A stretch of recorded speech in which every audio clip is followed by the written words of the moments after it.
पहला जो टॉपिक है थेरावाद बुद्धिज्म। ये बहुत ज़्यादा इम्पोर्टेंट है किसी भी गवर्नमेंट एग्ज़ाम के लिए। बुद्धिज्म आप देखोगे जितने भी गवर्नमेंट एग्ज़ाम्स हैं सब में बहुत कवर किया जाता है, बहुत सवाल इससे पूछे जाते हैं। तो इसको स्टार्ट करते हैं, इसको रीड करते हैं। जो बुद्धिज्म की कोर वैल्यू है, जो सबसे पुराना फॉर्म ऑफ बुद्धिज्म है, उसको थेरावाद बुद्धिज्म कहते हैं।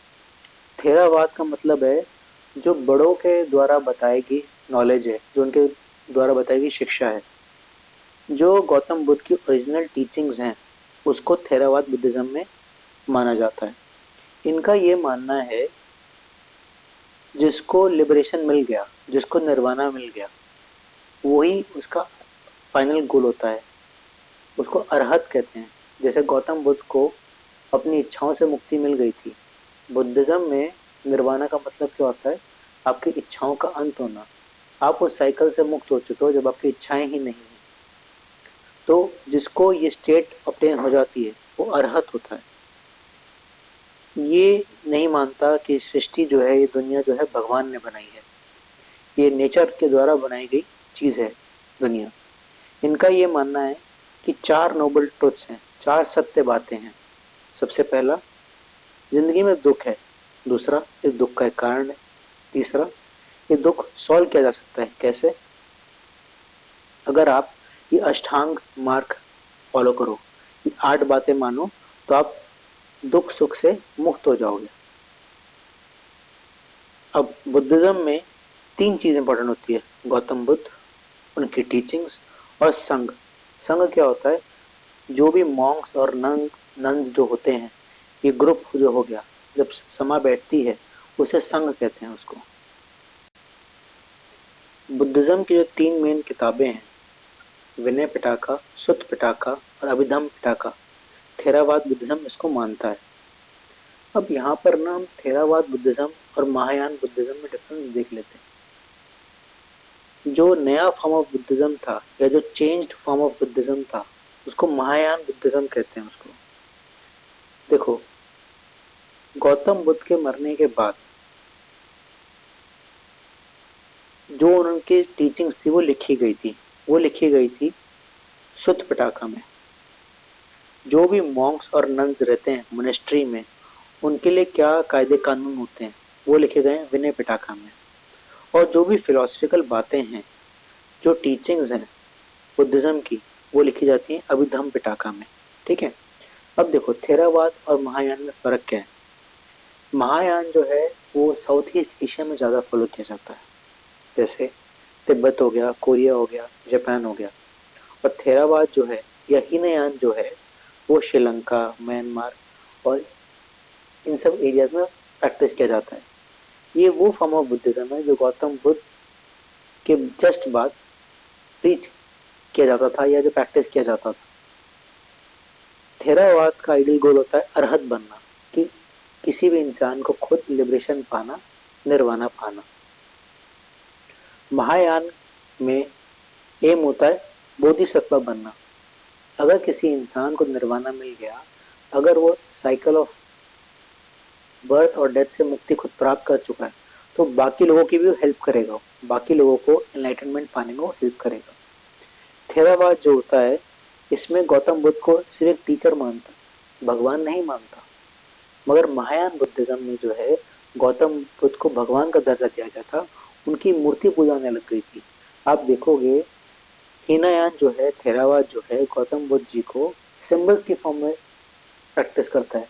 आप देखेंगे भूमि स्पर्श मुद्रा जो है, जब गौतम बुद्ध ने उनको ज्ञान की प्राप्ति हुई, निर्वाणा प्राप्त हुआ, तो उनके आसपास कोई था नहीं, तो उन्हें धरती माँ को छू के कसम खाई, एहसास देकर, देखो मेरे आसपास कोई भी नहीं, मैं आपकी कसम खा के कहता हूँ कि मेरे को ज्ञान की प्राप्ति हो चुकी है। तो हीनयान में या थेरावाद में गौतम बुद्ध को सिंबल्स के फॉर्म में रिप्रेजेंट किया जाता है। अब 4 बुद्धिस्ट काउंसिल्स हुए थे। जब जब कुछ बड़ी चीज़ हुई बुद्धिज्म से रिलेटेड, तो सभा बैठी गई, वहाँ पे इंपॉर्टेंट फैसले लिए गए। तो ये 4 बुद्धिस्ट काउंसिल्स है, इनको हम देख लेते हैं। सबसे पहले बुद्धिस्ट काउंसिल जो है वो गौतम बुद्ध के डेथ के तुरंत बाद हुई थी। कि जो कुछ भी उनके टीचिंग्स थी उनको इकट्ठा कर लिया जाता, उनको कंपाइल कर लेते हैं। तो ये जब राजा अजात शत्रु जी थे उनके टाइम पे रखी गई थी, राजगृह बिहार में लिखी गई थी। इसका आउटकम क्या था? विनय पिटाका और सुत पिटाका इस टाइम पे फाइनल हुई थी। सेकंड जो काउंसिल है वो वैशाली में हुई थी और उस टाइम राजा था काल अशोक। अब क्या हुआ, यहाँ पे दो ग्रुप में फिर बढ़ गया, स्थावरवाद और महासंघिका। मतलब जो एकदम pure form of Buddhism, strict form of Buddhism follow करते थे उनको कहते थे स्थावरवादी, और जो थोड़ी सी लिबरल अप्रोच लेने लग गए थे उन्हें कहते थे महासंघिका। थर्ड आता है, थर्ड काउंसिल जब हुआ था ये पाटलिपुत्र में हुआ था और राजा अशोक के दौरान हुआ था। यहाँ पे अभिधम पिटाका जो फिलॉसफी है बुद्धिज्म की वो लिखी गई थी, और संघ में से जो लोग तौर तरीके से नहीं चलते थे उनको निकाल दिया गया था। अभिधम पिटाका के लिखे जाने के बाद जो त्रिपिटाका है, जो 3 होली बुक्स हैं, वो फाइनल हो गई थी। इसी के साथ साथ अशोक राजा ने बुद्धिज्म को स्प्रेड करने का जिम्मा संभाला और श्रीलंका में, साउथ ईस्ट एशिया में एजेंट्स भेजे बुद्धिज्म को स्प्रेड करने के लिए। हम जानते हैं अशोका ने अपने बच्चों को भी भेजा था बाहर बुद्धिज्म को स्प्रेड करने के लिए।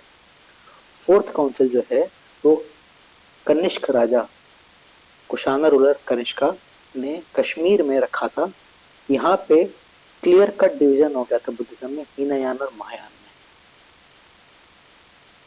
इसको आप ढंग से देख लीजिएगा क्योंकि ये बहुत ज़्यादा इंपॉर्टेंट है, अक्सर सवाल पूछे जाते हैं इससे, ये काफ़ी आपकी हेल्प करेगा। अगला टॉपिक है नेशनल ग्रीन ट्रिब्यूनल। एनवायरनमेंट के पॉइंट ऑफ व्यू से ये बहुत इंपॉर्टेंट बॉडी है। कोई भी एनवायरनमेंट से रिलेटेड केस होता है वो कौन देखता है? National green tribunal. ये एक स्टैट्यूटरी बॉडी है जो नेशनल ग्रीन ट्रिब्यूनल एक्ट के तहत बनाई गई थी। मान लो कहीं पे ऑयल टैंकर जा रहा था, ऑयल गिर गया ओशन में, कौन देखेगा उसको? एनवायरमेंटल डैमेज हो रहा है, फॉरेस्ट डैमेज हो रहा है, कौन देखेगा उसको? तो नेशनल ग्रीन ट्रिब्यूनल देखेगा। ठीक है, अब इसका हेडक्वार्टर दिल्ली में, मगर इसके 4 रीजनल बेंचेस भी हैं। पहला भोपाल, दूसरा पुणे, तीसरा कोलकाता, फोर्थ चेन्नई। तो ये north, west, south, east branches हैं। अगर आप देखें इसमें एक चेयरपर्सन होता है, जुडिशियल मेंबर्स होते हैं और एक्सपर्ट मेंबर्स भी होते हैं, क्योंकि फैसला सुनाना है इसलिए आपको जुडिशियल मेंबर्स भी चाहिए और सब्जेक्ट की आपको स्पेसिफिक नॉलेज चाहिए, एक्सपर्ट एडवाइस भी चाहिए, इसमें एक्सपर्ट मेंबर्स भी होते हैं। जो भी इनका चेयरपर्सन होगा वो सुप्रीम कोर्ट का रिटायर्ड जज होगा ही होगा, और सेंट्रल गवर्नमेंट जो होती है वो अपॉइंट करती है इनके चेयरपर्सन को with the consultation of chief justice of India. और जो जुडिशियल मेंबर्स होते हैं वो रिटायर्ड हाई कोर्ट के जजेस होते हैं, और जो एक्सपर्ट मेंबर्स होते हैं उनको 15 ईयर्स का एक्सपीरियंस होना चाहिए एनवायरनमेंट रिलेटेड इश्यूज में।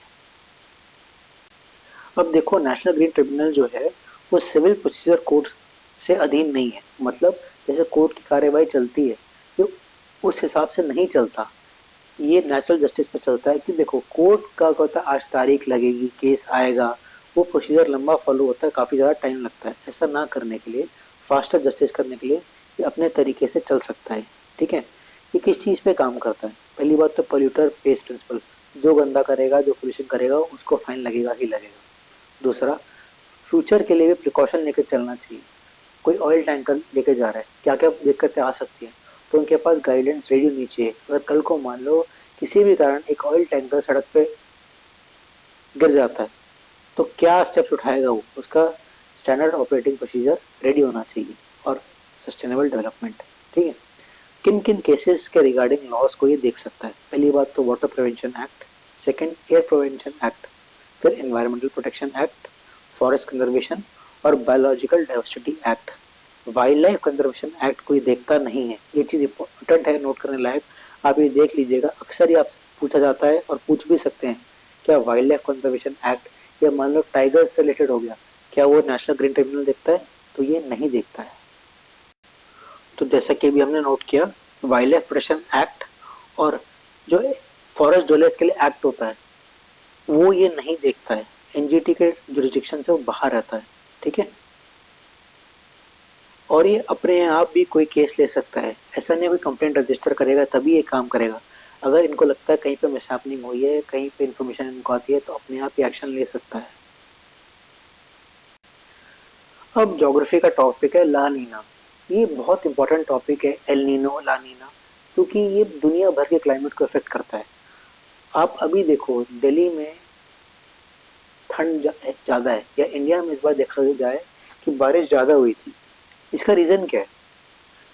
देखो साउथ अमेरिका में, आप वेस्टर्न कोस्ट देखो साउथ अमेरिका का, ये पैसिफिक ओशन का ईस्टर्न पार्ट है। और ऑस्ट्रेलिया की तरफ आप देखो, ये पैसिफिक ओशन का वेस्टर्न पार्ट है। इन दोनों में फ़र्क क्या है? ऑस्ट्रेलिया का जो ईस्टर्न कोस्ट है या वेस्टर्न पैसिफिक जो है, यहाँ पे वार्म करंट होता है, और साउथ अमेरिका का जो वेस्टर्न कोस्ट है, यहाँ पे कोल्ड करंट होता है। तो नॉर्मल कंडीशन है ये। तो नॉर्मल कंडीशन में क्या होता है, साउथ अमेरिकन कोस्ट जो है, जो पेरिवियन कोस्ट जो है, ये एक डेजर्ट एरिया, और ऑस्ट्रेलिया का ईस्टर्न कोस्ट जो है ये वार्म एरिया है। यहाँ ज़्यादा बारिश होती है, साउथ अमेरिका के वेस्टर्न कोस्ट में बारिश कम होती है। जब ये कंडीशंस मैग्नीफाई हो जाती हैं तो इसे कहते हैं लानीना। जब ये कंडीशंस उल्टी पड़ जाती हैं, मतलब अब साउथ अमेरिका में गर्मी होगी, इवेपोरेशन होगा, बारिश होगी, तो ये क्या हो गया? एल नीनो, ऑपोजिट कंडीशन हो गया। और ऑस्ट्रेलिया में सूखा पड़ने लग जाता है एल नीनो में। ला नीना में जो एग्जिस्टिंग कंडीशंस होती हैं वो और मैग्नीफाई होती हैं, वो बढ़ जाती हैं। अब जैसे इस बार ये बोला गया कि इंडिया में बारिश बहुत ज़्यादा हुई थी, उसका रीज़न क्या था? ला नीना। तो इसका इम्पैक्ट इंडिया पे भी पड़ता है। अगर ला नीना है तो इंडियन कंडीशंस मैग्नीफाई हो जाती हैं, अगर एल नीनो होता है तो उल्टा हो जाता है, हमारे यहाँ बारिश कम होती है, सूखा पड़ जाता है। तो एल नीनो का इम्पैक्ट क्या होता है? इंडिया में सूखा ज़्यादा पड़ता है, बारिश कम होती है। और ला नीना का पॉजिटिव इम्पैक्ट क्या है? देखो बारिश ज़्यादा होगी, अगर बारिश ज़्यादा होगी तो हमारी क्रॉप्स को पानी ज़्यादा मिलेगा, तो फसल ज़्यादा होगी हमारे यहाँ। अच्छा अगर क्रॉप हो गया तो मार्केट में इन्फ्लेशन भी कम होगा। जब फसल ज़्यादा है, सप्लाई ज़्यादा है, तो अपने आप चीज़ों के दाम कम हो जाएंगे। दूसरा, पानी की कमी होने वाली नहीं, ग्राउंड वाटर ढंग से रिचार्ज रहेगा। उसी के साथ साथ सर्दियाँ अगर ज़्यादा होंगी तो वीट क्रॉप के लिए भी अच्छा होता है वो, तो हमारी राबी क्रॉप का आउटकम भी अच्छा होगा।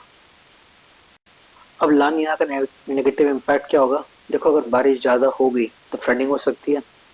आप जानते हैं जैसे ब्रह्मपुत्रा रिवर है, वो नॉर्मल सिनेरियो में काफ़ी फ्लडिंग करता है। अगर रेनफॉल एक्सेस होगा तो फ्लडिंग ज़्यादा हो सकती है, क्रॉप डैमेज भी हो सकते हैं। अच्छा अगर पानी ज़्यादा खड़ा होगा तो वेक्टर बॉर्न डिजीज़ भी हो सकते हैं, मस्किटोज भी ज़्यादा होंगे। ठीक है। फिर साइक्लोनिक कंडीशन बढ़ जाती है, जैसे जानते हैं कि बे ऑफ बंगाल में साइक्लोन्स आते हैं, तो वो कंडीशन भी बढ़ जाती है। ठीक है। सर्दियाँ ज़्यादा हो जाती हैं, कोल्ड वेव हो सकती है। ठीक है। तो ये कुछ नेगेटिव इम्पैक्ट्स हैं ला नीना के। ओवरऑल देखा जाए ला नीना हमारे लिए बहुत पॉजिटिव होता है। ब्रीफली इसको देख लेते हैं कि नॉर्मल कंडीशंस के कंपैरिजन में ला नीना जब होता है तो क्या इम्पैक्ट होता है कंडीशंस पे। सी सरफेस टेम्परेचर, ईस्टर्न जो पैसिफिक है वहाँ और ठंडा हो जाएगा, मतलब जो पेरू और चिले का कोस्ट है वहाँ टेम्परेचर और ज़्यादा ठंडा हो जाएगा। ठीक है। ट्रेड विंड्स, हमारे यहाँ ट्रेड विंड्स और तेज चलेंगी। अपवेलिंग, क्या होता है जब नीचे का पानी ओशंस का ऊपर आने लग जाता है उसको अपवेलिंग कहते हैं। फिशिंग के लिए बहुत अच्छा होता है ये। तो आप देखोगे जो ईस्टर्न कोस्ट है, पैसिफिक ईस्टर्न कोस्ट है, मतलब पेरू और चिले का जो कोस्ट है, वहाँ पे फिशिंग के लिए बहुत अच्छी कंडीशन बन जाती हैं। उसी के साथ साथ इंडोनेशिया और ऑस्ट्रेलिया में लो प्रेशर होता है, जहाँ लो प्रेशर होता है वहाँ एवेपोरेशन होगी, वहाँ रेनफॉल होगा। और ईस्टर्न पैसिफिक में या पेरू और चिले में हायर एयर प्रेशर है, वहाँ बारिश कम होगी। और वहाँ वैसे भी डेजर्ट है, हमको ये चीज़ पता है, जहाँ कोल्ड ओशन करंट होता है वहाँ डेजर्ट कंडीशंस होती हैं, वहाँ डेजर्ट कैसे भी है, तो और ज़्यादा कम रेनफॉल होगी। हमारा जो दिवाली का फेस्टिवल है उसको यूनेस्को का इंटेंजिबल कल्चरल हेरिटेज लिस्ट में डाला गया है। इंटेंजिबल का मतलब क्या होता है? जो चीज़ हम छू नहीं सकते। जैसे ताजमहल है, उसको हम छू सकते हैं। जो छूने वाली चीज़ होती है उसको टेंजिबल कहते हैं, जिसको हम छू नहीं सकते उसे इंटेंजिबल कहते हैं। ठीक है। अब देखो ये लिस्ट मेंटेन क्यों करता है यूनेस्को? कुछ ऐसी प्रैक्टिसेस हैं जो अगर हर जगह हर कंट्री में फॉलो की जाती हैं, अगर उसको हम नहीं स्प्रेड करेंगे, अवेयरनेस क्रिएट नहीं करेंगे, शायद वो ख़त्म हो जाए। इसलिए उनको सेलिब्रेट करने के लिए कि वो और पॉपुलर हों, वो प्रैक्टिसेस ख़त्म ना हो जाए, यूनेस्को उनकी एक लिस्ट मेंटेन करता है। ठीक है। अब दिवाली जो है, आप देखोगे दिवाली के समय हर कोई अपने घर जाता है, हम आसपास में गिफ्ट बांटने के लिए जाते हैं, तो ये समाज में बॉन्ड को सुधारता है। एक ये इंडिया की हेरिटेज है, तो इसको सेलिब्रेट करता है ये। ठीक है। दिवाली के टाइम पे हम बाहर शॉपिंग करते हैं, लोकल हैंडीक्राफ्ट प्रोड्यूस हम कुछ ज़्यादा खरीदते हैं, तो जो लोकल आर्टिसंस हैं उनको भी सपोर्ट मिलता है और इससे सस्टेनेबल ग्रोथ भी होता है। आप देखोगे कितनी इंडियन चीज़ें होती हैं जो हम यूज़ करने लग जाते हैं, हमारे कल्चर के बारे में हम जानते हैं। ठीक है। कितने लोगों को हम उस टाइम पे जॉब्स प्रोवाइड होती हैं, जो आर्टिसंस होते हैं, जो हैंडीक्राफ्ट मेकर होते हैं, उनको काफ़ी चीज़ें वो बनाते हैं, वो बेचते हैं। तो इसीलिए ये देखा गया कि हाँ, ये बहुत इंपॉर्टेंट चीज़ है जो इंडिया में सेलिब्रेट की जाती है, तो इसको इस लिस्ट में ऐड किया गया। फिर अब प्रोसीजर क्या है किसी भी कंट्री के लिए किसी चीज़ को नॉमिनेट करना? हर 2 साल के बाद हर कंट्री एक नेम नॉमिनेट कर सकती है। 2024-25 साइकिल के लिए इंडिया ने दिवाली को नॉमिनेट किया था। अगले 2 साल के बाद हमने बिहार की छठ पूजा को नॉमिनेट किया है। अच्छा, इंडिया के बिहार को नॉमिनेट कौन करता है, नॉमिनेशन कौन देता है? मिनिस्ट्री ऑफ कल्चर के अंदर संगीत नाटक अकेडमी है जो इंटेंजिबल कल्चरल हेरिटेज के लिए इंडिया से नाम देता है। अब इंडिया के काफ़ी सारे आइटम्स ऐसे थे जो पहले से ही यूनेस्को की इस लिस्ट में हैं, तो कुछ नाम हम देख लेते हैं। सबसे पहले रामलीला, ये 2008 में ऐड की गई थी, जैसा कि जानते हो रामलीला सदियों से इंडिया में की जाती है, तो इसको ऐड किया गया था। फिर एक प्रैक्टिस है नवरोज़, 2009 में इसको ऐड की गई थी। फिर जो थातेरस गुजरात में बर्तन बनते हैं उसको ऐड किया गया था 2014 में। फिर योग, जो इंडिया का एक कल्चरल एक्सपोर्ट है पूरी दुनिया को, वो 2016 में ऐड किया गया था। फिर कुंभ का मेला, जिसकी बहुत वैल्यू है हमारे हिंदू कल्चर में, 2017 में वो ऐड किया गया था। 2021 में Durga Puja as practice in Kolkata add किया गया था। 2023 में गुजरात का गरबा डांस ऐड किया गया था। काफ़ी सारे और नाम हैं जो ऐड किए गए थे। ये इंपॉर्टेंट है कि आप उसकी एक लिस्ट बनाओ, क्योंकि वो अक्सर पूछा जाता है। आर्ट एंड कल्चर का एक इम्पॉर्टेंट पार्ट है ये, तो आप इसको प्लीज़ ढंग से स्टडी कीजिएगा। वर्ल्ड इनइक्वालिटी लैब ने वर्ल्ड इनइक्वालिटी रिपोर्ट 2026 लॉन्च करा। देखो, कई बार यूपीएससी ने डायरेक्टली रिपोर्ट्स के बारे में पूछ रहा है कि कौन सा इंस्टीट्यूशन कौन सी रिपोर्ट लॉन्च करता है। 100-200 से ज़्यादा लिस्ट होती है और 2022 तक तो अक्सर उन्होंने पूछा ही पूछा है, तो इसको देखना ज़रूरी भी है। मैं आपको ये सजेस्ट करूँगा कि आप जो अलग अलग इंस्टीट्यूशन जो ये रिपोर्ट रिलीज़ करते हैं उसका एक एक्सेल में शीट बना लो, पेपर के जस्ट एक दिन पहले गो थ्रू कर लेना, काम आ जाता है आपके लिए। ठीक है। और खासकर ये सब जो रिपोर्ट्स होती हैं ये मेन आंसर राइटिंग में वैल्यू एडिशन के लिए काफ़ी काम आता है। ठीक है। जैसे अच्छा, अब इसका ऑब्जर्वेशन क्या देखते हैं, जैसा कि हम जानते ही हैं अमीर अमीर होता जा रहा है, गरीब गरीब होता जा रहा है, तो ये इस चीज़ को और जस्टिफाई करती है रिपोर्ट। इंडिया के बारे में ये रिपोर्ट क्या कहती है कि जो टॉप 10% अर्नर्स हैं इंडिया के, उनके पास देश का 58% पैसा है। वहीं जो टॉप 1% लोग हैं उनके पास पूरे देश की 23% इनकम है। तो यानी 90% जो लोग भारत में पैसा कमा रहे हैं उनके पास सिर्फ देश का 40% पैसा है। और वेल्थ की बात की जाए, एसेट्स देखे जाएं, तो देश का जो 10% है उसके पास 65% देश की वेल्थ है। यानी कि 90% लोगों के पास सिर्फ और सिर्फ 35% लैंड, रिसोर्सेज, सोना चांदी, बस यही है। और 1% जनता के पास भारत की, पूरे भारत का 40% वेल्थ है। तो ये अक्यूट इनइक्वालिटी को दर्शाता है। और पर कैपिटा अगर इनकम की बात करो, एवरेज इनकम की बात करो, परचेजिंग पावर पैरिटी के बेसिस पे, तो इनका ये कहना है जो पूरे वर्ल्ड की जो एवरेज वेल्थ है वो 28,000 यूरोज है। हम उसके कहीं पर भी आसपास नहीं हैं। अब ऐसा है क्यों? इंडिया में जो फीमेल लेबर पार्टिसिपेशन है वो काफ़ी कम है, फॉर वेरियस रीजन, जैसे कि औरतों को घर से बाहर काम करने को नहीं मिलता है, एजुकेशन नहीं है, क्वालिटी ऑफ वर्क अच्छा नहीं है, या हाउस होल्ड ड्यूटीज़ भी होती हैं।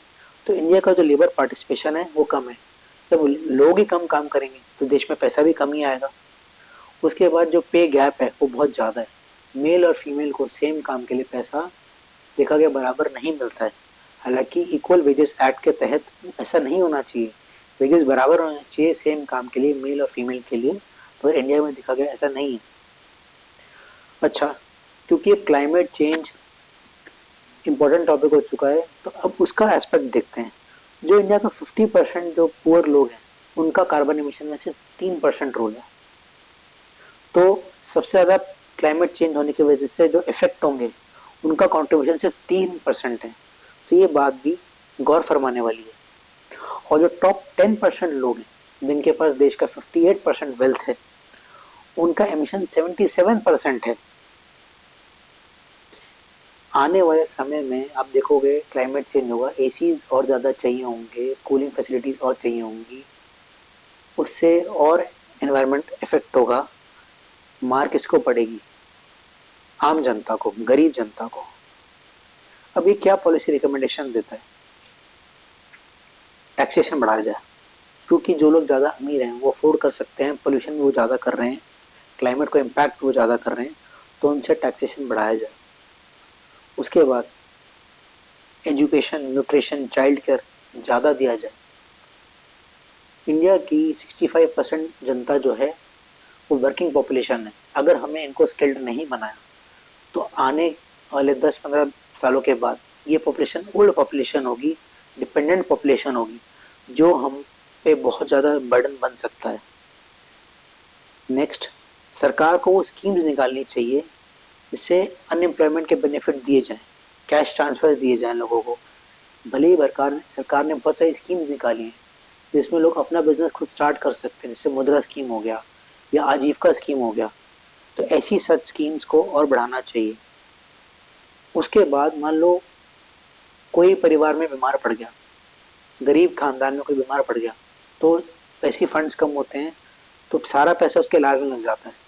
तो बेटर ये होगा कि उनको चाइल्ड केयर अफोर्डेबल किया जाए। आयुष्मान स्कीम एक बहुत बेटर स्टेप है और ऐसे और स्कीम्स लेकर आनी चाहिए, या इनका इन्फोर्समेंट और बेहतर होना चाहिए, जिससे कि अगर कोई बीमार हो गया घर में तो अब आपके पास वेल्थ ही नहीं रही, कल को कुछ और खर्चा अगर करना पड़ गया तो आपके पास पैसे ही नहीं है। तो out of the pocket expenditure जो है हेल्थ पे, एजुकेशन पे, वो कम करने की ज़रूरत है। यहाँ पे गिनी कोफिशिएंट के बारे में भी आप आगे देख सकते हैं।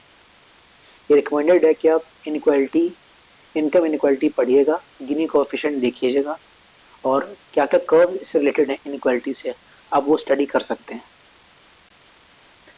अगला टॉपिक है स्पेशल इकोनॉमिक जोन। ये इंडिया के एक्सपोर्ट्स को बढ़ाने के लिए स्टेप उठाया गया था। चाइनीज़ मॉडल कॉपी किया गया था, जैसे चाइना में special economic zone led exports काफ़ी फेमस रहे थे, काफ़ी इकोनॉमिक ग्रोथ जो है चाइना की वो इनकी वजह से आई थी। तो सेम चीज़ ट्राई की गई थी इंडिया में। अब पहले देख लेते हैं कि स्पेशल इकोनॉमिक जोन होता क्या है। देखो, मेंस में ही पूछा जा सकता है, इसे मेक इन इंडिया की बात होती है और आप जानते हो करंट अकाउंट डेफिसिट में हमेशा इंडिया रहता है। तो एक्सपोर्ट्स बढ़ाने के लिए क्या किया जा सकता है, स्पेशल इकोनॉमिक जोन को बेटर कैसे कर सकते हैं।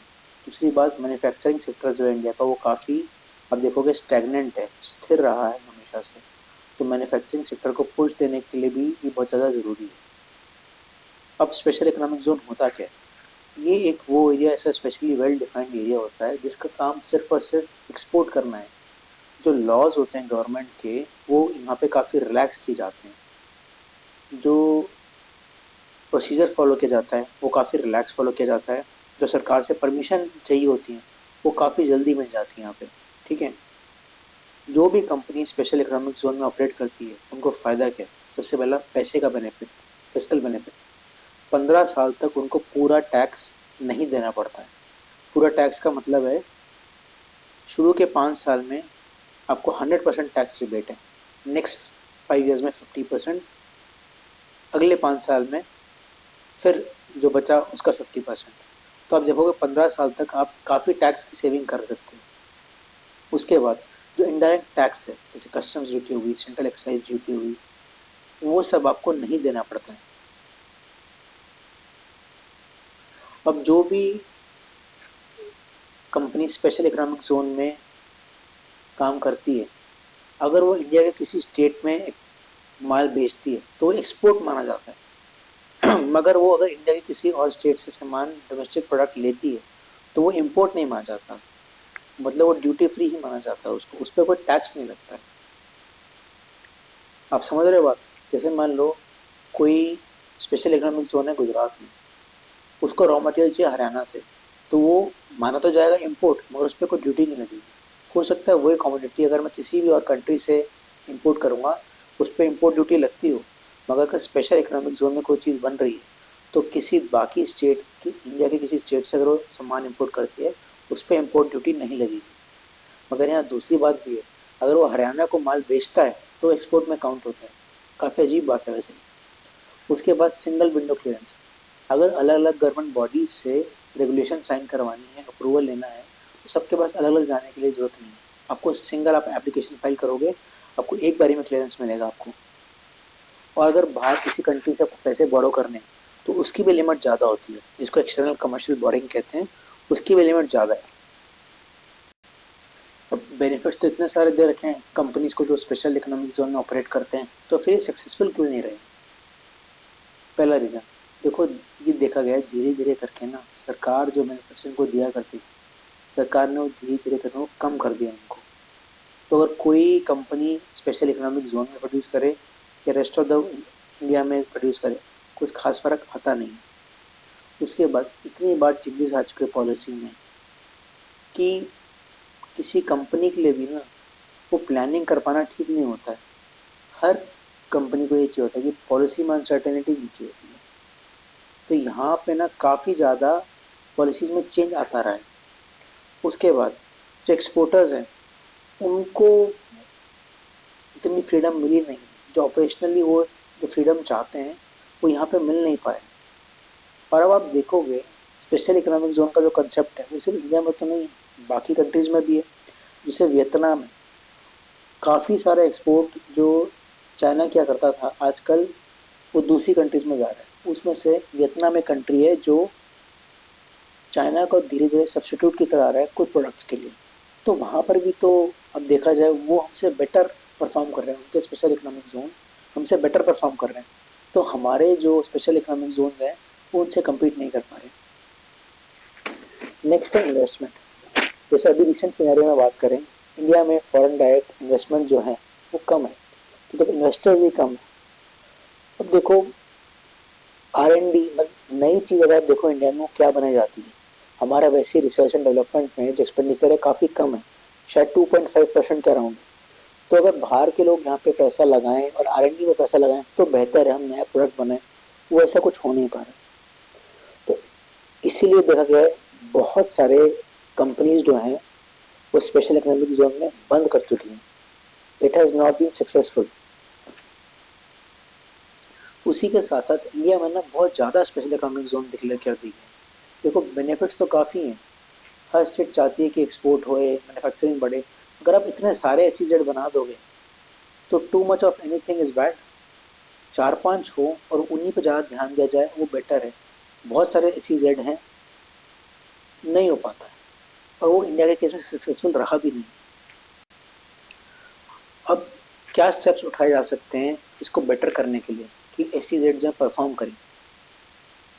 अगर मान लो अच्छा इंफ्रास्ट्रक्चर है उन कंपनीज के पास जो स्पेशल इकोनॉमिक जोन में है और उनके पास अभी कोई एक्सपोर्ट का ऑर्डर नहीं है, बाकी इंडिया में जो काम है क्या वो लोग वो काम नहीं कर सकते? अगर इनके पास इंफ्रास्ट्रक्चर बेटर है, शायद बाकी किसी एरिया में जो कंपनी है उससे बेटर परफॉर्म कर सकते हैं।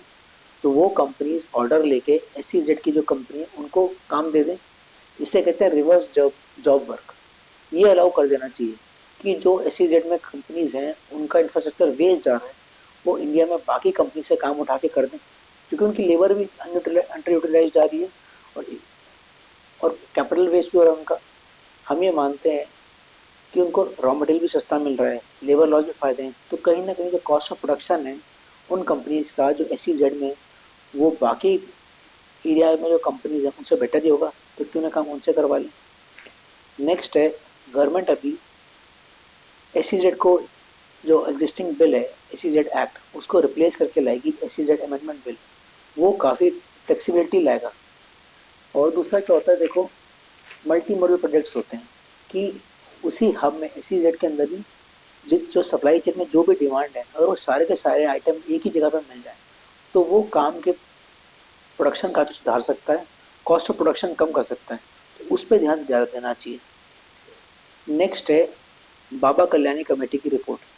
जब भी SEZ के बारे में पूछा जाए, वे फॉरवर्ड में आपने इस कमेटी का नाम लिखना ही लिखना है क्योंकि ये कहा जाता है rather than export led model, SEZ इसीलिए थे कि एक्सपोर्ट्स को पुश किया जाएगा।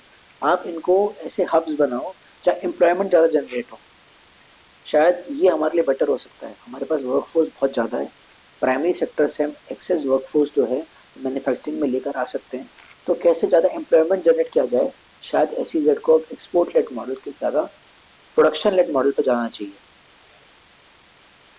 उसी के साथ साथ जो इंफ्रास्ट्रक्चर कॉरिडोर्स हैं, जैसे मान लो तमिलनाडु में मदुरई कॉरिडोर है, ठीक है, उन्हीं कॉरिडोर्स के आसपास SEZ बनाया जाए, ट्रांसपोर्ट फैसिलिटी यहाँ पे बेटर होती है। अगर मैं इंडस्ट्रियल कॉरिडोर्स के आसपास ही SEZ बनाऊंगा, आप ये चीज़ देखो ना, कहीं इंडस्ट्रियल कॉरिडोर बना दिया, कहीं SEZ बना दिया, जब आपकी थॉट प्रोसेस यही है कि मैन्युफैक्चरिंग को सुधारना है, तो सेम चीज़ों को अलग अलग नाम क्यों दे रहे हो? उनको एक साथ रखो, क्लब करो, तभी बेनिफिट आ पाएगा ना।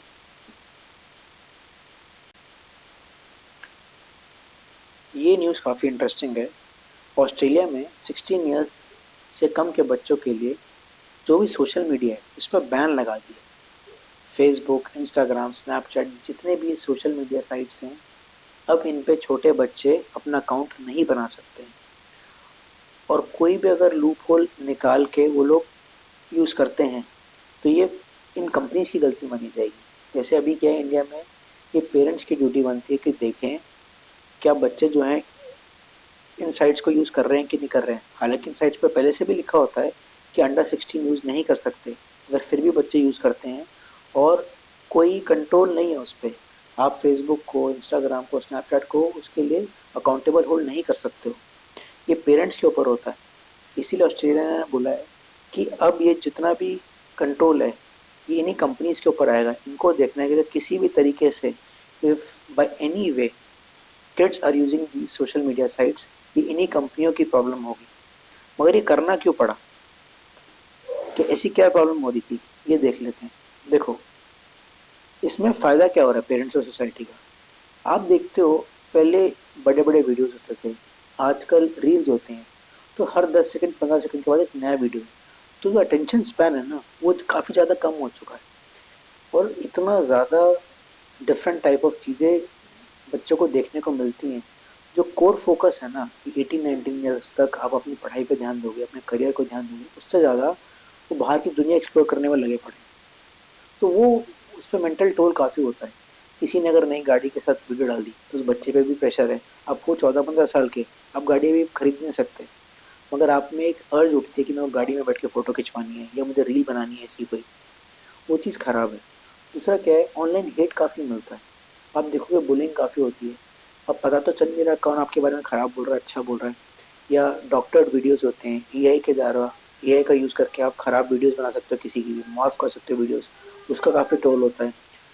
तो ऐसी चीज़ों पर बच्चों पर काफ़ी इम्पैक्ट है। शायद इसलिए भी बच्चों की यूसेज को रिस्ट्रिक्ट किया गया है। और देखा जाए ये सब चीज़ें देख कर ना बच्चे घर में डिमांड क्रिएट करते हैं। उससे घर का जो फैब्रिक है पेरेंट्स का और बच्चों का, उसमें गैप सा आ जाता है। बच्चों की डिमांड ज़्यादा बढ़ती गई, वो नीड और डिमांड में गैप काफ़ी ज़्यादा आ चुका है, और जो फैमिली का फैब्रिक है वो टूटता सा जा रहा है। ये टॉपिक एथिक्स में भी आ सकता है और एसए में भी आ सकता है कि impact of social media on children. तो ये काफ़ी अच्छे पॉइंट्स हैं और ये काफ़ी पॉजिटिव स्टेप है ऑस्ट्रेलिया के लिए। अच्छा चलो नेक्स्ट, हम ये जानते हैं अगर मैंने आज एक वीडियो को देखा या दो वीडियो देखा, नेक्स्ट टाइम मुझे उसी से रिलेटेड वीडियोस दिखाई देंगे। तो सोशल मीडिया साइट्स एल्गोरिदम का यूज़ करके कोशिश करते हैं कि बच्चा उसको और यूज़ करे, क्योंकि कोई भी इंसान उसको और यूज़ करे। तो एक तरीके का तो ये मैनिपुलेशन हुआ ना।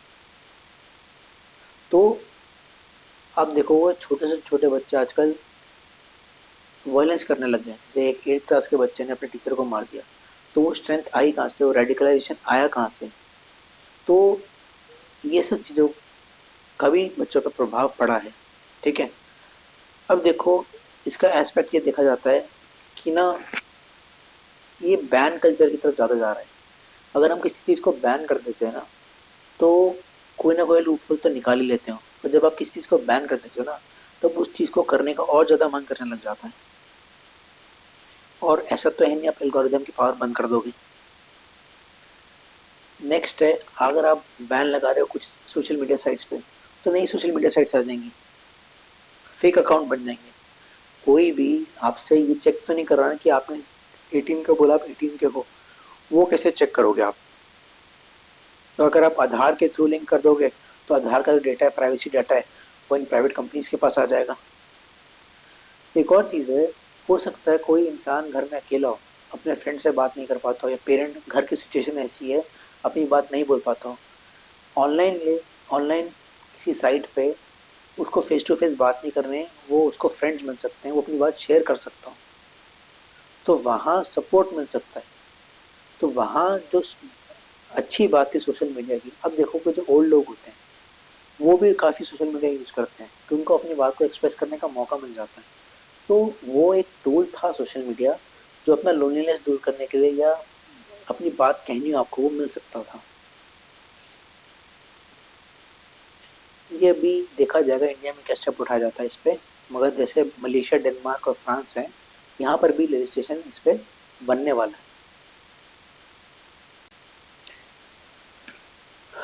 रिसेंटली पार्लियामेंट के विंटर सेशन में चीफ इलेक्शन कमिश्नर के पोस्ट के रिगार्डिंग एक कंट्रोवर्सी अपोजिशन ने रेज करी है। उनका ये कहना है कि जो चीफ इलेक्शन कमीशन का जो वर्किंग का एक्ट है, वो ये कहता है अपने टेन्योर में अगर चीफ इलेक्शन कमिश्नर कुछ भी करता है तो उसको इम्यूनिटी है, तो यह उसको इम्यूनिटी है, उसको उसके खिलाफ अपने वर्किंग पीरियड के दौरान उसने जो भी काम किया उसको किसी भी कोर्ट में गिल्टी नहीं रखा जा सकता। अब आप देखोगे चीफ इलेक्शन कमिश्नर जो होता है वो ज़्यादातर केस में एक रिटायर्ड गवर्नमेंट ऑफिसर होता है। हो सकता है क्विड प्रो के तहत उसे अपनी पोस्ट जो है वो इसीलिए मिली हो कि वो गवर्नमेंट से काफ़ी क्लोज हो, और वो इलेक्शंस के दौरान जो गवर्नमेंट है उनकी नेगेटिव एक्टिविटीज़ को शायद इग्नोर कर दे। अगर आप इलेक्शन कंडक्ट करवा रहे हो तो ये उम्मीद की जाती है कि फ्री एंड फेयर इलेक्शन हो। अगर मान लो गवर्नमेंट का कोई एमएलए या एमपी गलत तरीके से वोट लेने की कोशिश करता है या कैंपेनिंग में गलत लैंग्वेज यूज़ कर सकता है, तो आप न्यूट्रल होकर इलेक्शन कमिश्नर जो है वो पनिश करेगा। मगर अगर आपको अपनी जॉब ही गवर्नमेंट के पास रहने की वजह से हुई हो, या आपने जो भी काम करा इस दौरान उसमें आपको किसी कोर्ट में गिल्टी नहीं कर सकते, तो आप फिर गवर्नमेंट को सपोर्ट करोगे? इस बात को लेके कंट्रोवर्सी जनरेट हुई कि ऐसा नहीं होना चाहिए, क्योंकि इंडिया का जो इलेक्शन सिस्टम है वो उसकी मिसाल दी जाती है। इससे हुआ क्या, जो अपोजिशन पार्टी के लोग हैं उनमें वो स्ट्रेंथ नहीं आएगा कि इलेक्शंस जो हैं वो फेयर तरीके से हों। ये बहुत ज़्यादा ज़रूरी है कि चीफ इलेक्शन कमीशन का जो ऑफिस है वो एक फेयर ऑफिस की तरह देखा जाए, तभी इलेक्शन प्रोसेस फेयर माना जाएगा। ये भी हो सकता है कोई अगर इलेक्शन के दौरान गलती हो भी गई तो आप किसको फिर जिम्मेवार रखोगे? जैसे रिसेंटली अम्बाला में एक लेडी हैं जिनका 217 टाइम्स वोटर लिस्ट में नाम था। अम्बाला के अलग अलग कॉन्स्टिट्यूंसीज में 217 बार उनका नाम आया। उन्होंने वोट एक ही बार दिए, मगर मल्टीपल टाइम्स वोट दिया होता, ऐसी गलती के लिए आप किसको जिम्मेवार करोगे? उसी के बाद सुप्रीम कोर्ट ने अपने जजमेंट में बोला गया था कि जो कमेटी चीफ इलेक्शन कमिश्नर को अपॉइंट करती है उसमें prime minister, leader of opposition of the Lok Sabha और सुप्रीम कोर्ट का चीफ जस्टिस भी होना चाहिए।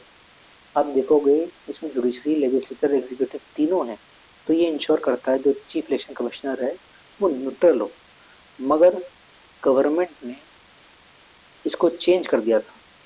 इसमें लीडर ऑफ अपोजिशन, पीएम और एक यूनियन मिनिस्टर था। तो जब अपॉइंटमेंट ही फेयर प्रोसेस से नहीं हुआ और आप बोल रहे हो कि काम करते वक्त भी कहीं भी जिम्मेवारी नहीं हो सकती, काफ़ी स्ट्रॉन्ग चांस है इलेक्शन कमीशन का जो ऑफिस है वो काफ़ी गवर्नमेंट से अलाइंड रहेगा, वो गवर्नमेंट की नेगेटिव बातों को शायद अवॉइड कर दे। ये चीज़ गलत है और इस पर ध्यान देना चाहिए। काफ़ी सारी डेमोक्रेटिक कंट्रीज़ जो हैं, खासकर डेवलपिंग कंट्रीज़ जो हैं, वो इंडिया को एक बेंचमार्क मानती हैं इलेक्शंस कंडक्ट करने के लिए। ऑलमोस्ट 75 ईयर्स से इलेक्शंस हो रहे हैं इंडिया में और आप देखेंगे कि कभी भी आवाज़ इलेक्शन कमीशन के खिलाफ रेज नहीं की गई। जो प्रोसेस है वो काफ़ी बेहतर माना गया। तो वही प्रोसेस फॉलो करना चाहिए जिससे एक फेयरनेस मेंटेन रहे, एक अकाउंटेबिलिटी मेंटेन रहे और जो डेमोक्रेटिक करेक्टर है इंडिया के इलेक्शंस का वो मेंटेन रहे। सरकारें आती जाती रहेंगी मगर जो इंडिया का डेमोक्रेटिक करेक्टर है वो मेंटेन रहना चाहिए और इलेक्शन एक बहुत बड़ा रोल प्ले करता है उस चीज़ में। तो वो प्रोसेस ठीक रहना चाहिए। जो रिस्पेक्ट है, जो फेयरनेस है वो चीफ इलेक्शन कमीशन के ऑफिस के साथ वो दिखनी चाहिए। और अगर ऐसे इम्यूनिटी मिल जाएगी कि जो भी करा चाहे गलत हो सही हो आप उनको अकाउंटेबल नहीं होल्ड कर सकते हो, वो गलत है। अगर अकाउंटेबिलिटी ना हो तो फिर रिस्पॉन्सिबिलिटी भी नहीं रह पाती है और आप अपना काम ढंग से नहीं कर सकते हो, वो शायद ठीक नहीं है। Mahatma Gandhi national rural employment guarantee act, ये हम डिस्कस क्यों कर रहे हैं? जो इसमें नंबर ऑफ डेज होते थे 100 डेज, गवर्नमेंट जो है इसको चेंज करके 125 डेज करने वाली है। तो एक बार पहले चेंजेस डिस्कस करने से पहले हम देख लेते हैं क्या एग्जिस्टिंग प्रोविजंस हैं इस एक्ट के। ये 2005 में आया था एक्ट, बाद में इसका नाम national rural employment guarantee act से Mahatma Gandhi national rural employment guarantee act हो गया था। ये 100 डेज की जॉब देती है, अनस्किल्ड जॉब देती है और ये राइट टू वर्क को मानती है। इसमें होता क्या है, जो सैलरी वाला पार्ट है, तनख्वाह वाला पार्ट है, उसको 100% सेंट्रल गवर्नमेंट देती है और काम करने के लिए जो रॉ मटेरियल चाहिए उसका 25% स्टेट्स को देना होता है, 75% सेंट्रल गवर्नमेंट देती है। अगर आपने जब जॉब के लिए अप्लाई किया है 15 डेज में अगर आपको मनरेगा में नई जॉब मिलती है तो उसके बाद 15 डेज के बाद आपको अनएम्प्लॉयमेंट अलाउंस दिया जाएगा। अब चेंज क्या है वो देख लेते हैं। एमजी नरेगा जो है इसने काफ़ी हेल्प करा है इंडिया में पॉवर्टी को कम करने के लिए। जब कोविड आया था तब हमने देखा था कितने सारे वर्क प्लेसेस बंद हो गए थे, तो वहाँ काफ़ी लोगों को जॉब मिली थी। तो ये बहुत ज़रूरी है कि ये एक्ट ढंग से काम करे, ठीक है ना। अलग अलग जो इसके पार्टिसिपेंट्स हैं उनका व्यू पॉइंट लिया जाए और कैसे ये एक्ट बेटर हो सकता है उस पर काम करने की ज़रूरत है। मगर उसी के साथ साथ हम देख लेते हैं क्या पहले 100 डेज से ज़्यादा भी कई जॉब वर्क डेज होते थे क्या? हाँ होते थे। किन किन केसेस में स्टेट्स जो हैं नंबर ऑफ वर्क डेज बढ़ा सकते थे, एक बार उस पर भी नज़र मार लेते हैं। किसी स्टेट में अगर कैलेमिटी आ गई, फ्लड आ गया, अर्थक्वेक आ गया, तो उस टाइम पे भी जो जॉब्स होती हैं वो रुक जाती हैं। तो उस टाइम पे सेंट्रल गवर्नमेंट जो है डिजास्टर का इम्पैक्ट देखते हुए नंबर ऑफ वर्क डेज बढ़ा सकता है। दूसरा, फॉरेस्ट राइट एक्ट के तहत जो प्लांटेशन वर्कर्स हैं, जो लोग जंगल में रहते हैं, वो लोग जो हैं कम्युनिटी प्रोजेक्ट्स उठा सकते हैं और वर्क डेज जो है वो 100 से ज़्यादा उस केस में भी हो सकते हैं। दूसरा क्या होता है, अगर स्टेट चाहती है नंबर ऑफ वर्क डेज बढ़ाना तो फिर वो पूरा का पूरा जो कॉस्ट है वो स्टेट ही देखती है। सबसे पहला चेंज तो ये है कि इसका नेम चेंज हो गया। अब जितनी भी आप देखोगे स्कीम्स वही चलते जा रही हैं, तो उनके नाम चेंज होते रहते हैं। तो इसका नाम अब हो जाएगा पूज्य बापू ग्रामीण रोजगार गारंटी योजना। या विकसित भारत गारंटी फॉर रोजगार एंड आजीविका मिशन बिल। इसमें जो वर्किंग डेज हैं वो 100 से बढ़ के 125 डेज कर दिए जाएंगे। कोशिश की जाएगी जो मिनिमम वेजेस हैं वो इंक्रीज किए जाएं। इंडिया में जो हाईएस्ट वेजेस मिलती हैं एमजी नरेगा में वो हरियाणा में मिलती है। क्योंकि नंबर ऑफ डेज बढ़ गए इसलिए जो एलोकेशन है इसका वो भी बढ़ा दिया गया है। 2024-25 के बजट में 86,000 करोड़ रुपीस थे, अब 1.15 लाख करोड़ इसको एलोकेट किया गया। अभी तक क्या था कि सेंटर जो वेजेस वाला पार्ट का 100% कमिट करता था और मटेरियल का 75% कमिट करता था सेंटर। अभी चेंज होकर ना 60% हो गया सेंटर और 40% हो गया स्टेट्स के लिए। जो हिमालयन स्टेट्स हैं और नॉर्थ ईस्टर्न स्टेट्स हैं उनका सिर्फ 10% होगा। तो इसका इम्पैक्ट स्टेट्स पे पड़ेगा ही पड़ेगा। और एक और चेंज लेकर आए हैं, जब फसल का हार्वेस्टिंग टाइम या सीड का सोइंग टाइम होता है ना, उसमें ये चीज़ बोली गई है कि उस टाइम पे आप जॉब्स नहीं दे सकते हो। कई बार क्या होता है, सोइंग के लिए हार्वेस्टिंग के लिए लेबर चाहिए, मगर लेबर जो है वो एमजी नरेगा में अपने आप को अप्लाई करके बैठी है, तो फार्म लेबर की कमी पड़ती है। ऐसा ना हो इसलिए इन टाइम पीरियड में सरकार ने बोला है कि अब आप नहीं दे सकते हो जॉब्स मनरेगा के थ्रू। ये काफ़ी चेंज आया है सबसे पहला। दूसरा और चेंज क्या है इसके अंदर, ये ना स्टेट लेड था। स्टेट्स को अगर लग रहा है कि लोग मैं जाऊंगा पंचायत के ऑफिस में जॉब मांगूंगा, स्टेट्स सरकार को, सेंट्रल गवर्नमेंट को डिमांड रेज करती थी कि इतने नंबर ऑफ वर्क डेज। अब उल्टा हो जाएगा, ये डाउन टू टॉप अप्रोच ना होकर अब टॉप टू डाउन अप्रोच हो जाएगी। सेंट्रल गवर्नमेंट अलॉट करेगी पैसा और डेज स्टेट्स को। तो पहले स्टेट्स नंबर ऑफ डेज का एक बिल दिया करती थी, अब उल्टा है कि सेंटर एलोकेट करेगी इतना पैसा है, उसके बेसिस पे आप डेज अरेंज कर लो अपने। अब सवाल उठता है ये नंबर ऑफ डेज चेंज करने की ज़रूरत पड़ी क्या, या जो और चेंजेस लाए हैं वो क्यों करने पड़े। सबसे पहली बात ये है कि कई स्टेट्स की डिमांड ये थी कि नंबर ऑफ डेज बढ़ाया जाए। जैसे राजस्थान, छत्तीसगढ़, इन्होंने बोला कि और कोई काम नहीं हो पा रहा है तो यही काम दे देते हैं, शायद पॉवर्टी कम हो जाएगी। ठीक है। दूसरा, जो एक्टिविटीज़ करी जाती हैं इसमें, शायद वाटर कंजर्वेशन जैसे या और ऐसी चीज़ें हैं वो हम काम जिसमें हम करना चाहते हैं, तो लेबर शायद इसी की पता पैसे मिलेंगे, तो गवर्नमेंट ड्रिवन एक इनिशिएटिव हो सकता है ऐसे स्टेप उठाने के लिए जो कम्युनिटी के लिए बेनिफिशियल हो सकता है। और क्या होता है, जैसे आप देखोगे वेस्ट बंगाल में अभी एमजी नरेगा जो है वो काम नहीं कर रही है, तो ऐसे इश्यूज ना आए उन पे बेटर काम करने के लिए कि स्टेट्स और सेंटर के बीच में एक यूनिफॉर्मिटी बने रहे और स्टैंड ऑफ ना बना रहे, ऐसे इश्यूज, एडमिनिस्ट्रेटिव इश्यूज को सॉल्व करने के लिए ये बदलाव लाए गए हैं। मगर जो इश्यूज थे पहले के वो सॉल्व हुए नहीं और आप नए स्टेप्स उठा रहे हो, तो अब देख लेते हैं जो ये नई बात, नए चेंजेस लाए हैं उनकी क्या क्रिटिसिज्म की गई है। देखो, एमजी नरेगा में जो एवरेज नंबर ऑफ डेज देखे गए हैं, वर्क डेज, वो सिर्फ 50 हैं। तो 100 में से 50 दिन तो काम कर नहीं रहे ऑल ओवर इंडिया, और आप 125 कर रहे हो उस चीज़ को।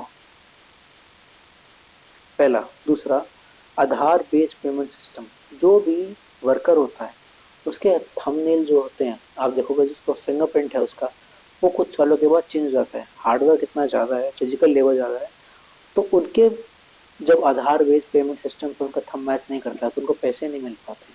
तो बहुत सारे लोग ऐसे थे उन्होंने काम किया कि उनको पैसे नहीं मिले या उनको पेमेंट्स नहीं मिल पाती। तो डिजिटल सिस्टम होने के तहत जो जॉब कार्ड था वो पूरा डिजिटाइज हो गया था, उनको पैसे नहीं मिल पा रहे थे। क्या ये इशू पहले सॉल्व नहीं करना चाहिए। अब फंडिंग की बात करते हैं। हिमाचल प्रदेश की गवर्नमेंट ने अभी अपने एमएलएज को पैसे नहीं, सैलरी नहीं दे रखी है, काफ़ी ज़्यादा डेट में है वो। स्टेट्स के पास अभी पैसा नहीं है। अगर आप स्टेट्स का शेयर जो बढ़ा दोगे, ये बोला गया कि 25% शेयर होता था पहले मटेरियल कॉस्ट का, अब 40% ओवरऑल जो कॉस्ट है इस एक्ट का वो स्टेट्स को देना पड़ेगा, तो स्टेट्स के लिए एक्सपेंडिचर तो बहुत ज़्यादा बढ़ जाएगा। और जहाँ की हमने ये देखा कि पहले स्टेट्स नंबर ऑफ आवर्स का बिल रेज किया करती थी और अब उल्टा सेंट्रल गवर्नमेंट अलॉट करेगी, तो स्टेट्स का जो कंट्रोल है वो भी कम हो गया और उनका खर्चा भी बढ़ गया। तो ये एक थोड़ा सा फ्रिक्शन का पॉइंट ऑफ व्यू हो सकता है।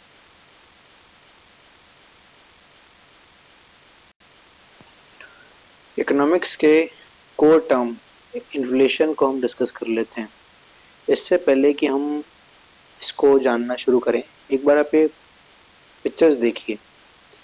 ये काफ़ी हेल्पफुल हैं आपको इन्फ्लेशन, डिफ्लेशन और डिसइन्फ्लेशन समझने के लिए।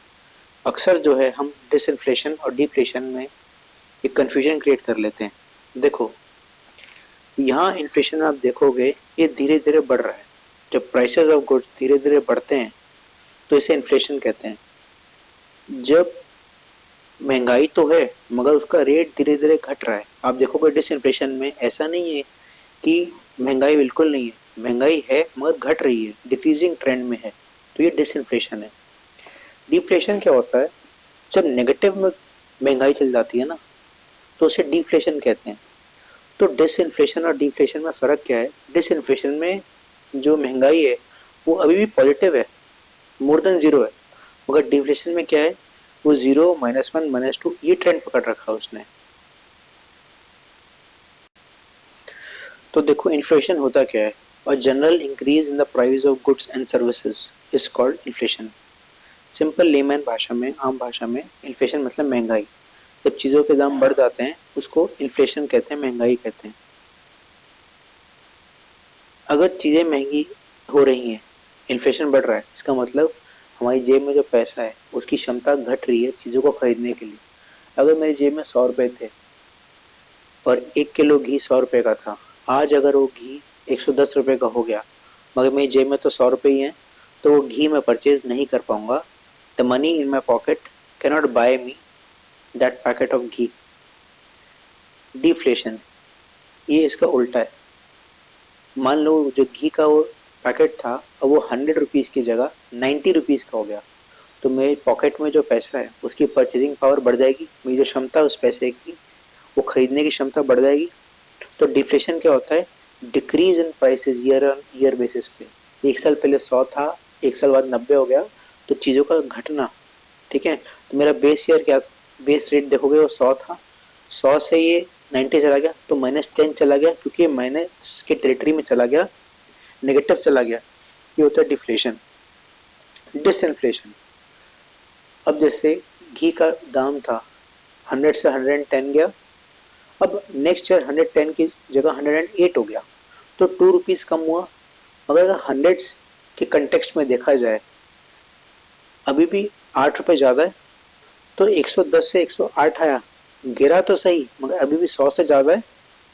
तो डिसइन्फ्लेशन होता 0 से प्लस है मगर वो डिक्रीजिंग ट्रेंड होता है बस। अब इन्फ्लेशन ना अलग अलग लेवल्स पे नोटिस की जाती है, ये रिकॉर्ड की जाती है। जो मैन्युफैक्चरर होता है वो बेचेगा होलसेलर को, होलसेलर बेचेगा रिटेलर को, और हम जब खरीदेंगे उसको तो एंड कंज्यूमर जब रिटेल लेवल पे आता है, ठीक है, तो हम कंज्यूमर हैं। जो महंगाई कंज्यूमर के एंड पे नोटिस की जाती है एकदम लास्ट स्टेज पे, उसे रिकॉर्ड करता है कंज्यूमर प्राइस इंडेक्स। और जो बड़े होलसेलर के एंड पे होता है, जो फैक्ट्री से सामान खरीद के बहुत सारा स्टॉक करके रखता है, उसे होलसेलर कहते हैं। और वहाँ जो महंगाई का लेवल होता है उसे रिकॉर्ड करता है होलसेल प्राइस इंडेक्स। अब फ़र्क क्या है? देखो, मैं आप हम एक चीज़ 2 चीज़ खरीदते हैं तो उतना मार्जिन नहीं होता है, तो चीज़ों को लगभग लगभग हम एमआरपी पे खरीदते हैं। जो होलसेलर होता है वो बल्क में खरीदेगा, इसलिए उसको कम दाम पे मिलता है, तो वहाँ महंगाई का जो इफेक्ट है जो नोट करता है वो होलसेल प्राइस इंडेक्स है। अब सीपीआई में क्या होता है? Both goods and services record किए जाते हैं, मगर होलसेल प्राइस इंडेक्स जो है वो सिर्फ और सिर्फ गुड्स की इन्फ्लेशन नोट करता है, वो सर्विसेज की इन्फ्लेशन इंक्लूड नहीं करता है। अब आरबीआई की जो मॉनेटरी पॉलिसी है जिसके बेसिस पे वो repo rate, reverse repo rate change करता है, वो सीपीआई पे बेस्ड होता है। तो अगर देश में महंगाई देखनी है तो आरबीआई जो है मोस्टली सीपीआई देखता है। होलसेल प्राइस इंडेक्स जो है वो ओवरऑल पूरे एक सेक्टर का अगर आपको देखना ओवरव्यू चाहिए हो, वो नोट करने के लिए होता है कि इंडस्ट्रियल लेवल पे अगर बात की जाए तो वो होलसेल प्राइस इंडेक्स नोट करता है। अब क्या होता है, जैसे सब्जियों का दाम है, मान लो अचानक से किसी कारण टमाटर महंगे हो गए, या मान लो बारिश नहीं हुई, बारिश बहुत ज़्यादा हो गई, फ्लड्स हो गया, तो इससे जो सब्जियां हैं, फ्रूट्स हैं, इसका रेट बहुत ज़्यादा बढ़ जाएगा। तो ऐसी इन्फ्लेशन जहाँ हम फूड और फ्यूल को हटा के देखते हैं, उसे कोर इन्फ्लेशन कहते हैं उसको। वो एक बेटर नज़रिया देता है इकोनॉमी का।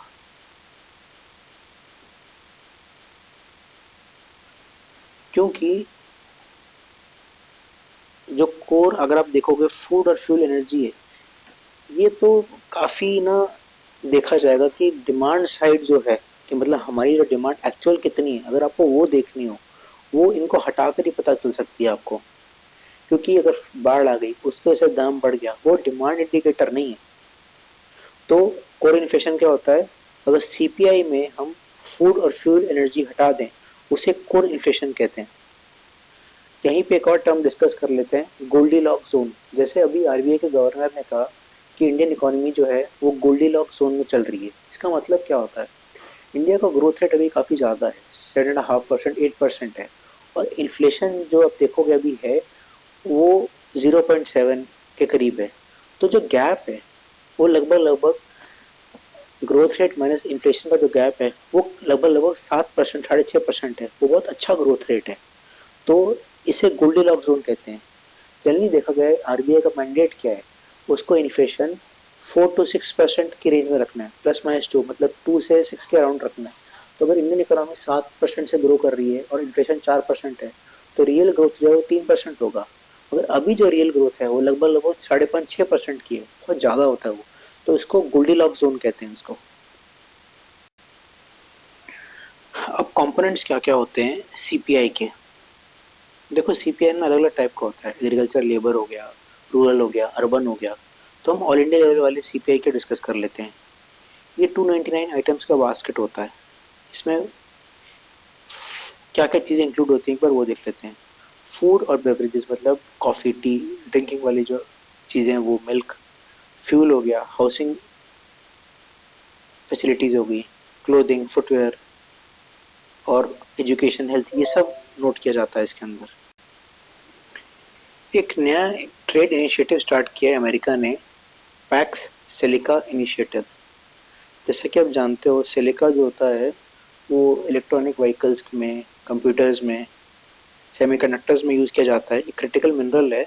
तो उसकी सप्लाई चेन को बेटर मैनेज करने के लिए यूएसए ने एक सप्लाई चेन इनिशिएटिव उठाया है कंट्रीज़ के बीच में। ये सारी कंट्रीज़ चाइना पे अपनी डिपेंडेंसी कम करना चाहती हैं। इसीलिए इन्होंने एक ग्रुप बनाया जो काफ़ी एआई रिलेटेड जो ड्रिवन इकोनॉमी है उसमें रुकावट नहीं आए, इसलिए ये लोग जो जो चीज़ें चाहिए होती हैं, क्रिटिकल मिनरल्स हो गया, रेयर अर्थ मिनरल्स हो गया, उसकी सप्लाई को कंट्रोल करने के लिए ये इनिशिएटिव बनाया गया है। इसके मेंबर्स हैं Japan, Korea, Singapore, Australia, England, Israel and Netherlands. खास बात ये है इंडिया इसका पार्ट नहीं है। क्यों? उनका ये मानना है कि इंडिया एआई में अभी इतना आगे नहीं है। हम देखा जाए हम कंज्यूमर तो हैं, पर हम एआई रिलेटेड हम कुछ बना नहीं रहे, डेवलप नहीं कर रहे हैं, इसलिए हम उसका पार्ट नहीं है। तो मेन इसमें नोट करने वाली चीज़ यही है कि India is not a part of PACS silica initiative led by USA. अब टॉपिक आता है common but differentiated responsibility and respective capability. Environmental issues को से रिलेटेड ये बहुत इंपॉर्टेंट टॉपिक है। देखो ये क्या कहता है, इन्वायरमेंट को प्रोटेक्ट करना, क्लाइमेट चेंज को रिवर्स करना, ये सभी कंट्रीज़ की रिस्पॉन्सिबिलिटी, सबकी जिम्मेवारी है। मगर हर किसी की जो जिम्मेवारी है वो अलग अलग है, और हर किसी को उसको टैकल करने के लिए, मिटिगेट करने के लिए जो कैपेबिलिटी है वो भी अलग अलग है। आप देखोगे जो क्लाइमेट चेंज अमेरिका या इंग्लैंड के वजह से हुआ है वो इंडिया की वजह से उतना नहीं होगा, हम उतना रिस्पॉन्सिबल नहीं है। तो हमारी जो रिस्पॉन्सिबिलिटी है वो भी उतनी नहीं बनती है। अगर अब यूएसए आज एक्सपेक्ट करता है इंडिया से कि जितना यूएसए कंट्रीब्यूट कंट्रीब्यूट कर रहा है क्लाइमेट चेंज से लड़ने के लिए, इंडिया भी सेम करे, वो पॉसिबल नहीं है हमारे लिए।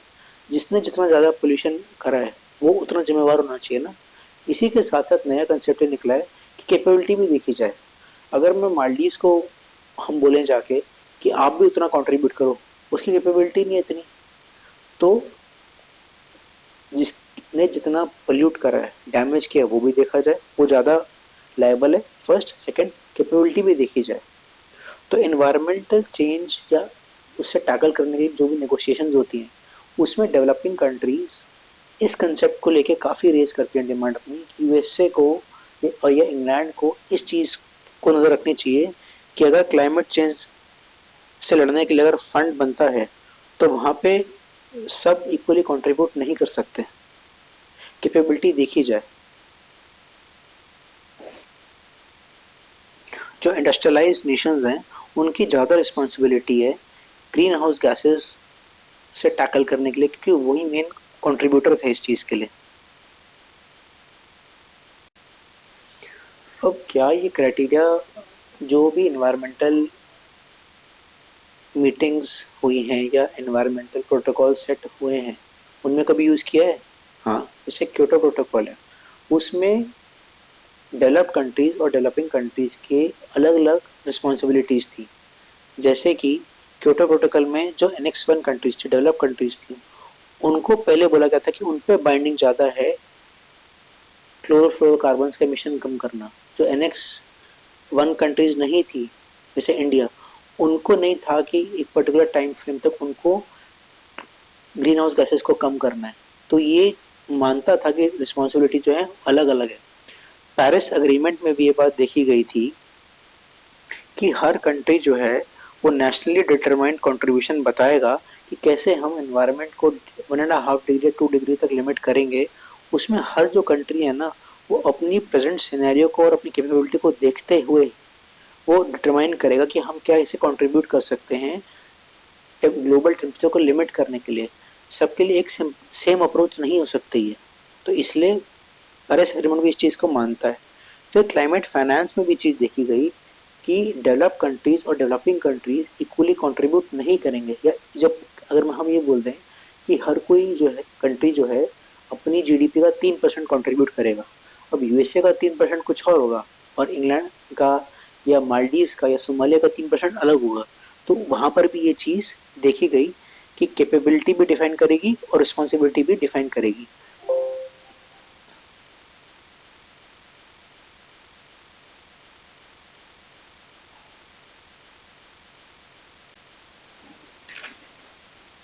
अब यूथनेशिया के बारे में बात कर लेते हैं। रिसेंटली सुप्रीम कोर्ट में एक केस आया जिसमें 32 ईयर ओल्ड एक आदमी था जो पिछले 13 साल से वेजिटेटिव स्टेट में। उनके फादर की डिमांड थी कि उनके बेटे को यूथनेशिया प्रैक्टिस करना है, कि मतलब वो ब्रेन डेड हो चुके हैं, अब वो इतने साल से ऐसे ही स्टेट में हैं और पूरी ज़िंदगी तो ऐसा नहीं जी सकते हैं, तो उनको डेथ दे दी जाए।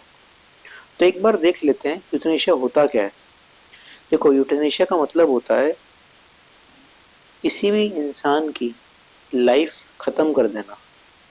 वो इतने पेन से जा रहा है, मेडिकली वो इस स्टेट में है कि वो डेली एक्टिविटीज़ कर ही नहीं सकता है, पूरी बॉडी कोमा में है, सिर्फ ब्रेन चल रहा है, हो सकता है ब्रेन भी ना चल रहा हो। इसको वेजिटेटिव स्टेट में कहते हैं कि अगर मेडिसिन रोक दी जाए तो वो मर ही जाएगा।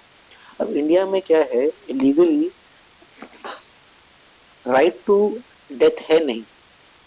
अगर बोलें कि हर इंसान अपनी मौत खुद ले सकता है तो वो अलाउड नहीं। तो इंडिया में क्या गाइडलाइंस हैं, आपको कोर्ट से परमिशन लेनी पड़ेगी यूथनेशिया के लिए। जैसे इस केस में भी सुप्रीम कोर्ट ने एम्स के डायरेक्टर को बोला कि आप एक मेडिकल बोर्ड सेटअप कीजिए कि देखिए क्या लाइफ सपोर्ट हटाया जा सकता है, मतलब क्या इनको डेथ दे दी जा सकती है। क्योंकि आप देखो, जो 13-14 साल से इतनी यंग एज में अभी सिर्फ मेडिसिन पे ही डिपेंडेंट है, आप मेडिसिन जैसी हटाए वो मर जाएगा। फैमिली का पूरा पैसा उन्हीं पे खर्च जा रहा है। ग्रो आगे वो जो इंसान है वो ठीक तो होने वाला है नहीं। तो ऐसा इंसान के लिए कई बार डेथ ही बेटर एक ऑप्शन होता है। तो इसके लिए कोर्ट डिसाइड करता है क्या यूथनेशिया देना चाहिए कि नहीं देना चाहिए। बड़े रेयर केस में इंडिया में यूथनेशिया मिलता है। अब यूथनेशिया ना दो टाइप का होता है, एक्टिव यूथनेशिया और पैसिव यूथनेशिया। देखो क्या है, एक तो हो गया कि आपने एक ऐसा इंजेक्शन दे दिया जिससे इंसान मर जाएगा, आप खुद कुछ ऐसी चीज दे रहे हो जिससे इंसान की डेथ हो जाए, उसे कहते हैं एक्टिव यूथनेशिया। ये इंडिया में अलाउड नहीं है। अब वेजिटेटिव, कोई इंसान वेजिटेटिव स्टेट में बहुत सालों से है, आपने क्या करा, एक ऐसी चीज इंजेक्ट कर दी जिससे बॉडी काम करना बंद हो जाएगी। इंडिया में ये अलाउड नहीं है, इलीगल है, इसको मर्डर माना जाता है। दूसरा होता है पैसिव यूथनेशिया। अब मान लो कोई इंसान वेजिटेटिव स्टेट में है, मतलब कुछ काम ही नहीं कर रहा उसका, और सिर्फ मेडिसिन के थ्रू वो जिंदा रह पा रहा है। अगर मेडिसिन ही नहीं दी, उसको गलती से मेडिसिन देना भूल गए, इसे कहते हैं पैसिव यूथनेशिया। वेंटिलेटर पे था, गलती से वेंटिलेटर की तार खींच ली, जो ड्रग उनको जिंदा रख पा रहा है वो ड्रग ही नहीं दिया, उसे कहते हैं पैसिव यूथनेशिया। ये भी आप खुद नहीं कर सकते, ऐसे कि उप्स हम भूल गए, ये भी आपको कोर्ट से परमिशन लेनी पड़ती है। 2018 से पहले ये भी अलाउड नहीं था, मगर right to die with dignity को राइट टू लाइफ आर्टिकल 21 का पार्ट माना गया। लीगल असिस्टेंस के बाद ये अलाउ कर दिया गया है इंडिया में, क्योंकि ये एक बहुत बड़ा एथिकल इशू है। एथिक्स में पूछा जा चुका है और एसएस में भी आता है ये टॉपिक। क्या क्या लीगल जजमेंट्स हुई हैं यूथनेशिया से रिलेटेड, एक बार इनको भी देख लेते हैं। सबसे फेमस जो केस है वो अरुणा शॉनबाग का केस है। 2011 में पहली बार सुप्रीम कोर्ट ने कंसिडर करा कि हाँ, यूथनेशिया जो है इंडिया में वो प्रैक्टिस किया जा सकता है, मगर स्ट्रिक्ट कंडीशंस में। Second common cause versus union of India 2018 में ये लीगलाइज कर दिया था कि यूथनेशिया, पैसिव यूथनेशिया हो सकता है, मगर उसके लिए कोर्ट से परमिशन लेनी पड़ेगी, पहला। दूसरा, एडवांस मेडिकल डायरेक्टिव, मतलब इंसान ने पहले, जो इंसान जिस स्टेट में है वो पहले ही बोल दे कि अगर मैं इस स्टेट में गिर गया तो आप मेरे साथ ये कर सकते हो, अगर मेरी डेथ हो गई पैसिव यूथनेशिया के दौरान तो मैं किसी को जिम्मेवार नहीं करूँगा। कल को ऐसा नहीं होना चाहिए कि मेरे जो ड्रग मुझे जिंदा रख रहा था वो आपने हटा दिया तो आप उस इंसान पे मर्डर का केस लगा दो, उसे लिविंग विल कहते हैं उसको। फिर 2023 में सुप्रीम कोर्ट ने इस प्रोसेस को थोड़ा स्ट्रीमलाइन करा, जिससे कि ये जो प्रोसेस है वो लंबा ना हो कि पैसिव यूथनेशिया के लिए आप लीगल कोर्ट के पास जाओगे, फिर मेडिकल बोर्ड बनेगा, वो टाइम प्रोसेस लंबा है, कि ऐसा ना हो कि सालों साल चलता रहे। अभी तो आपसे मौत से लड़ रहे थे, अब आप कोर्ट कचहरी में भी लगे पड़े हो, तो इस प्रोसेस को भी स्ट्रीमलाइन किया गया। अब इंडियन लॉज क्या कहते हैं, एक्टिव यूथनेशिया जो है हमारे पिनल कोड में ये तो अलाउड ही नहीं। पार्लियामेंट ने अभी तक कोई बिल ऐसा पास नहीं करा है जो यूथनेशिया को रिकॉग्नाइज करता हो। और दिक्कत ये है क्योंकि ये केस टू केस वेरी करता है यूथनेशिया, तो इसमें कई बार क्या होता है, मान लो जिस हॉस्पिटल में पेशेंट एडमिट है सालों साल, कई बार वही मना कर देते हैं कि नहीं, हमको तो एक अटैचमेंट हो चुकी है पेशेंट से, हम तो इसको मरने नहीं देंगे। वो पेशेंट बोल भी नहीं रहा है, कोई इंट्रैक्शन भी नहीं है, मगर स्टाफ को अटैचमेंट हो गया उससे। उसके पेशेंट के फैमिली मेम्बर्स चाहते हैं कि हाँ जी, डेथ अब दे दी जाए कि बहुत साल से इसी स्टेट में है, दर्द नहीं देखा जा रहा। तो ऐसे लीगल इश्यूज कई बार आ भी जाते हैं, तो ये काफ़ी कॉम्प्लेक्सिटी अटैच है यूथनेशिया के साथ, इसीलिए इसको स्ट्रीमलाइन करना बहुत ज़्यादा ज़रूरी है। नेक्स्ट टॉपिक है एआई रॉयल्टी पेमेंट प्रपोजल। देखो क्या होता है, जैसे रिसेंटली आप देखोगे गाने जो हैं आजकल के, वो पुराने सिंगर्स किशोर कुमार, मोहम्मद रफ़ी की आवाज़ में एआई से जनरेट होते हैं। तो इनका पैसा किसको मिलता है? क्या किशोर कुमार की फैमिली को पैसा मिलेगा?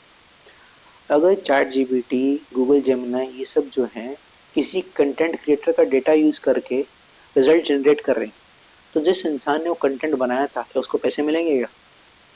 तो गवर्नमेंट का ये मानना है कि रॉयल्टी दी जाए जिस इंसान का वो मटेरियल था। जितने भी ये चैट जीपीटी, जेमिनी, ये सब हैं, परप्लेक्सिटी हैं, अगर ये कहीं से कंटेंट लेकर उसको स्टडी कर कर आपको रिजल्ट दे रहे हैं, तो जिस इंसान का आपने डेटा यूज़ करा है उसको रॉयल्टी दी जाए। अब क्या होता है, हर किसी के बस की तो बात है नहीं, इन अलग अलग कंपनीज के साथ एग्रीमेंट सेटअप करेगा कि आप मेरे को इतना परसेंटेज दोगे। मोस्ट केसेस में कंपनी इतनी बड़े होते हैं कि आप उनसे सक्सेसफुली बार्गेन नहीं कर पाओगे, इसलिए गवर्नमेंट ने एक फिक्स रेट सेट कर दिया है। अगर ये कंपनीज कोई भी कॉपीराइटेड मटेरियल यूज़ करते हैं या किसी और का मटेरियल उठाते हैं तो उनको एक फिक्स परसेंटेज देना पड़ेगा। इसको कहते हैं मैंडेटरी ब्लैंकेट लाइसेंस। ये सबके लिए एक ही रेट रहेगा। अब आप बोल सकते हो कि एक रेट क्यों, जो ज़्यादा रेट कर सकता है वो ज़्यादा रेट मांगे, पर हर कोई तो नहीं मांग सकता ना। जो छोटे छोटे लोग हैं, जो छोटे छोटे कंटेंट क्रिएटर्स हैं, वो तो नहीं गूगल से जाके लड़ेंगे रेट्स के लिए। इसलिए बात बोली गई है कि सबके लिए एक फिक्स रेट किया जाएगा। उसी के साथ साथ एक बॉडी मेंटेन की जाएगी, copyright royalties collective for air training, जो इंश्योर करेगी कि इस रॉयल्टी की पेमेंट्स हुए। कोई भी इश्यूज हैं तो ये बॉडी देखेगी फिर उसको।